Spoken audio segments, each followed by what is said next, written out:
আজকের ভিডিওতে শেয়ার করব কীভাবে একটা ছোট্ট একটা বিড়াল বড় হয়ে একটা হিংস্র বাঘ বা সিংহতে কনভার্ট হয়। সো ভিডিওর মধ্যে যেই সোনালি কালার বিড়ালটা দেখতেছে, সোনালি বলতে ব্রাউন কালার বিড়ালটা দেখতেছে, এই যে এটা, ওর নাম হচ্ছে লাড্ডু। ওকে আমি আনছিলাম নারায়ণগঞ্জের একটা জায়গা থেকে, নারায়ণগঞ্জের একটা জায়গা, আমাদের দেশের বাড়ি। সো ওইখানে আমার মামাতো ভাই আর কি ওকে পাইছিল রাস্তার মধ্যে। সো ওর কেউ ছিল না পালার মতো, তো আমাকে কল দিল যে ভাইয়া নিবা নাকি। দেন আমি তখনই চলে যাই ওরা আনতে। এটা ছিল মেবি 2021-এর কথা, 2021-এর ডিসেম্বরের কথা। ও যখন ছোটোবেলায় আনছিলাম অনেক ছিল, প্লেফুল ছিল, অনেক কিউট ছিল। মানে আমাদের বাসায় আরেকটা বিড়াল ছিল, আমার ফার্স্ট বিড়াল যেটা মারিয়া। তো ওরে আমি আনি, যখন ওরা আনি সবাই মানা করছিল আইন না, আমার মা আমার বোন দুজনই মানা করছে যে আনবা না আনবা না।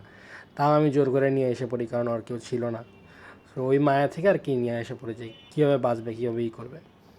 তো দেখতে দেখতে ওর এই প্রায় 1 বছর হয়ে গেল, 2022-এ। এই যে আমার বোন আর আমার লাড্ডু। তো আনছিলাম লাড্ডুরে আমি, কিন্তু আমার বোন আর কি ওর মা হয়ে গেছে, আমি হয়ে গেছি মামা। তো এই যে হাতের মধ্যে শুয়ে আছে, এই হাতে যে কারুকার্য করা না, এটা কারুকার্যটা ওই করছে।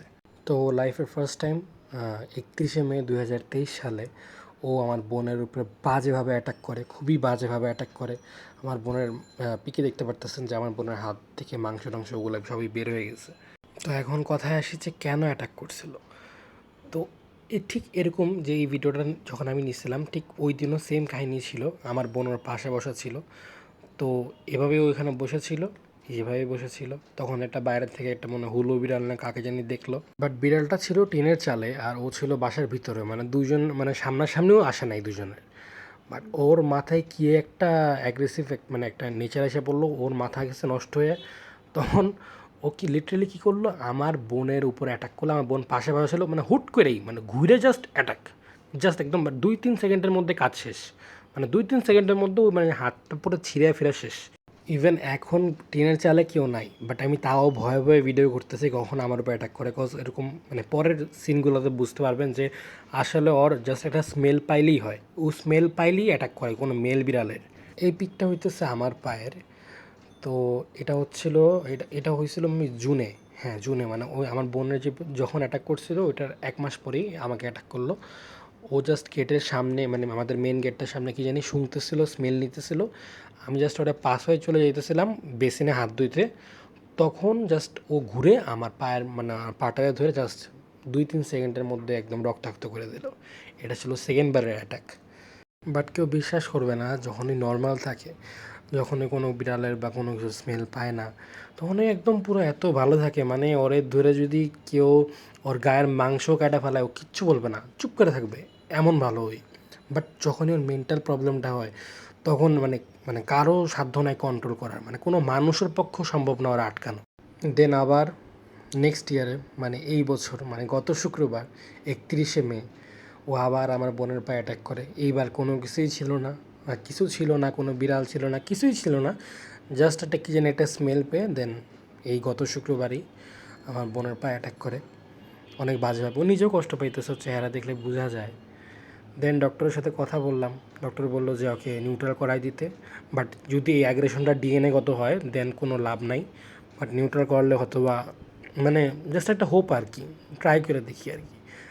দেন সেই কথা মতো আর কি ওকে নিয়ে গেলাম ধানমন্ডি, ডক্টর সাদ্দামের যে ক্লিনিকটা আছে সেই ক্লিনিকে নিয়ে গেলাম ওর নিউট্রালের জন্য। ওখানে একটা কিউট একটা কুকুর ছিল, আমি জীবনে এরকম কুকুর দেখিনি সামনাসামনি আর কি। ভালো লাগলো কুকুরটা। দেন 30 মিনিটের মতো টাইম লাগে, লাড্ডুর নিউট্রালটা শেষ হয়ে যায়। নিউট্রাল শেষ করার পরে বাসায় নিয়ে আসি।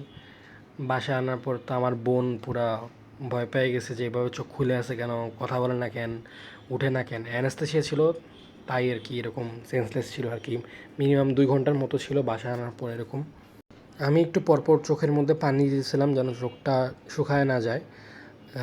20 মিনিট পরপর দিতেছিলাম পানিটা, কারণ চোখটা অনেকক্ষণ খুলে রাখলে তো চোখটা শুকায় যাবে না, তাই আর কি চোখটা পানি দিতেছিলাম একটু পরপর। দেন ঠিক 2 বা আড়াই ঘন্টা পরে ওর হুঁশটা আসে আর কি, একটু একটু তাকায়, একটু একটু বডি মুভ করে আর কি, একটু ওঠার ট্রাই করতেছিল। দেন একটু হাঁটেও, হাঁটার টাইম এরকম মানে পড়ে যেতেছিলো বারবার। এটা জাস্ট নর্মাল অ্যানাস্থেসিয়ার একটা ইয়া থাকে। এই সিনটা দেখতে খুবই খারাপ লাগছে আমার, মানে আপনাদেরও খারাপ লাগবে জানি, বাট এটা নর্মালটা, ও বমি করবেই। ডক্টরই বলতেছিল ও বমি করবে ওঠার পরে। বমিটা কেমন জানি একটা হলুদ কালার ছিল, এরকম বমি ও আগে কখনো করে নাই, বাট মেডিসিনের জন্য মেবি। দেন একটু চিকেন খাইলো, চিকেন মাশাল্লাহ ভালোই খেয়েছে। বাট ও এমন একটা বিড়াল, মানে দেখেন এই অবস্থায়ও মানে ও মাত্র অ্যানেস্থেশিয়া থেকে উঠছে, ও লিটারে গিয়েই পটি করবে বা পি করবে। মানে ও এতটা ও অনেক জ্বালাইছে আমাদের জীবনে বা অনেক কষ্ট দিয়েছে, বাট ওর কিছু কিছু জিনিস আছে যার জন্য ওর কখনো ফালাইতে পারি না, পারবোও না। আমাদের বাকি ফ্যামিলি মেম্বার্সরা যখন দেখে যে ও এত বাজেভাবে আমাদের উপরে অ্যাটাক করে, আমরাই পালি আর আমাদেরই অ্যাটাক করে, সবাই বলে যে ছেড়ে দাও, ফালাই দাও। বাট ওকে যদি ফালাইতে পারতাম তো ফার্স্ট টাইমেই ফালাই দিতাম, যখন তো বাজেভাবে আমার বোন অ্যাটাক করে। আর ওই তো আমার বোনের জান, ওই না থাকলে মানে আমার বোনই মারা যাবে, এরকম একটা অবস্থা। বাট মায়া, আসলে মায়া জিনিসটা খুবই খারাপ। বাট আমি জানতাম যে নিউট্রাল করার পরেও কোনো লাভ হবে না, ওর অ্যাগ্রেশন ওরকমই থাকবে, বিকজ ও হচ্ছে আমার ছোটো ছেলে, এই যে এটা কুলফি, সবচেয়ে ছোটো। ও সব কুলফি হইতেছে আরেকজন, মানে খুবই জেন্টেল, ও জীবনে কাউরে মারে না, বাট কারোর সাথে ঝগড়া করে না, উল্টা মেয়েদের হাতে মায়ের খায়, ও এরকম একটা বিড়াল।